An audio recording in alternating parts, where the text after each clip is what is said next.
বাংলাদেশ নয়, সরাসরি 2027 ওয়ানডে বিশ্বকাপ খেলার সমীকরণে পড়তে পারে ইংল্যান্ড ক্রিকেট টিম।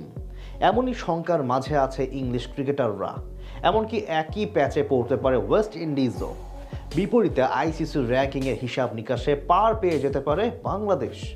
পয়েন্ট টেবিলের এমন সমীকরণ নিয়ে বাকিটা জানবো রিপোর্টে। 2027 বিশ্বকাপে সরাসরি কোয়ালিফাই করবে কারা বা কোন 9 দল? প্রশ্নটা এতদিন করলে হয়তো নিশ্চিতভাবে বাংলাদেশ বাদে র্যাঙ্কিংয়ে উপরে থাকা সবগুলো দেশের নাম নির্দ্বিধায় বলা যেত, কিন্তু এখন পরিস্থিতি খানিকটা ভিন্ন দিকে প্রবাহিত। শুধু বাংলাদেশ একা নয়, একইভাবে সরাসরি বিশ্বকাপ খেলার শঙ্কায় আছে 2019 বিশ্বজয়ী দল ইংল্যান্ড এবং দুইবারের শিরোপাজয়ী ওয়েস্ট ইন্ডিজ। বরং বাংলাদেশের চেয়ে এখন সেই দুই দলের বাদ পড়ার সম্ভাবনা ক্রমে বৃদ্ধি পাচ্ছে। ক্রিকেট বিশ্বে বাংলাদেশকে প্রথম আলোড়িত করেছিল 50 ওভারের ম্যাচ।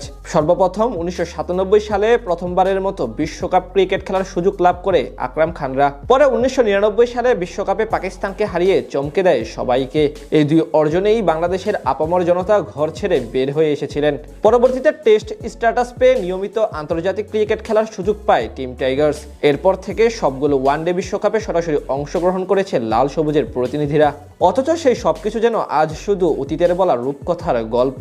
গত 2 যুগে এবারই প্রথম সরাসরি বিশ্বকাপ না খেলার ঝুঁকিতে আছে শান্ত মিরাজরা। এদিকে সবগুলো আসরে অংশগ্রহণ করা ইংল্যান্ডের শেষ 2 বছর কেটেছে একদমই দুঃস্বপ্নের মতো। বিশ্বকাপ জেতা দলটি এখন ধারাবাহিকতা হারিয়ে ফেলেছে। জয়ের তুলনায় হারা সিরিজের সংখ্যাই বেড়ে চলেছে। ফলে তাদের পয়েন্ট টেবিলের অবস্থান নড়বড়ে হয়ে উঠেছে। বিশেষ করে ভারতের মাটিতে 2023 বিশ্বকাপে ভরাডুবির পর ইংল্যান্ডের ওডিআই ফর্ম নিয়ে উদ্বেগ বাড়ছে। এখন তারা টপ 8-এ থাকলেও সামনের কয়েকটি সিরিজে খারাপ করলে বাছাই পর্বে পড়ে যাওয়ার আশঙ্কা একেবারে উড়িয়ে দেওয়া যাচ্ছে না। বর্তমানে তাদের রেটিং পয়েন্ট 86, অর্থাৎ বাংলাদেশের চেয়ে 10 পয়েন্ট বেশি। তবে সামনে জস বাটলারদের জন্য অপেক্ষা করছে কঠিন শিডিউল।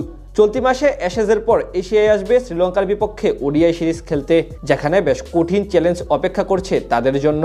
এরপর ভারতের সাথে আছে আরও 3টি ওডিআই। আর 2027 সালের সেপ্টেম্বরে গিয়ে পুনরায় মুখোমুখি হবে শ্রীলঙ্কার বিপক্ষে। অর্থাৎ এই কঠিন পথ পাড়ি দিয়ে সেরা 9-এ থাকতে হবে তাদের।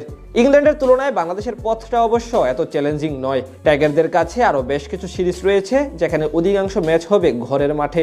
তাই সেদিক থেকে সুযোগ থাকবে তাদের হারিয়ে 9 নম্বরে ওঠার। অন্যদিকে বর্তমানে 9 নম্বরে থাকা ওয়েস্ট ইন্ডিজও আছে নড়বড়ে অবস্থানে।